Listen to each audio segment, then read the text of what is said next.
So, meron tayong banana dito. Sayang lang ito. So, gagawin natin siyang banana cake. Or banana cupcake. Yan. Okay, mamash lang natin yan. Yan. Isa-isa natin siya. So, very generous naman talaga sa banana.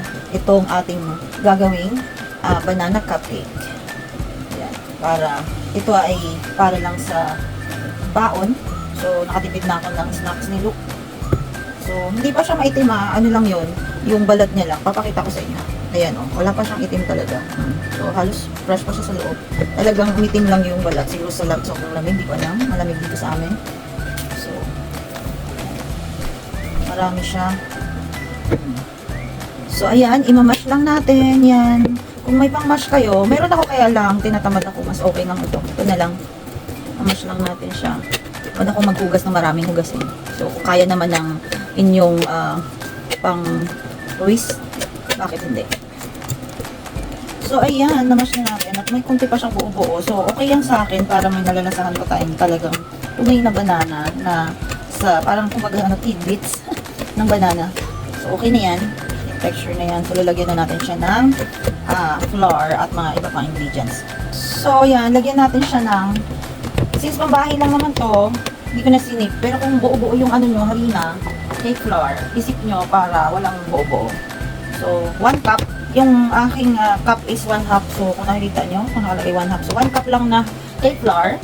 And then, 1 half na sugar. 1 teaspoon na baking powder. 1/4 na oil, vegetable oil, o kahit anong oil na meron ka dyan.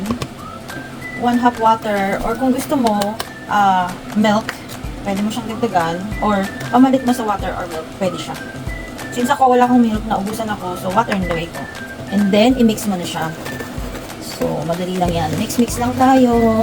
Pwede mo siyang haluan ng chocolate, cocoa, powder, kung meron ka. Since gusto kong pure lang siyang banana cupcake, so hindi ko na siya haluan ng chocolate. Siguro lalagyan ko na lang siya on top ng chocolate chips, or kaya, meron pa ako dyan mga nuts on top ng ating cupcake later. So, yan.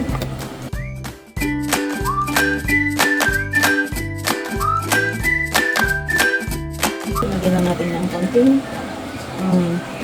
nuts. Hazel nuts to kasi ito yung meron ako dito. So, sayang natapon.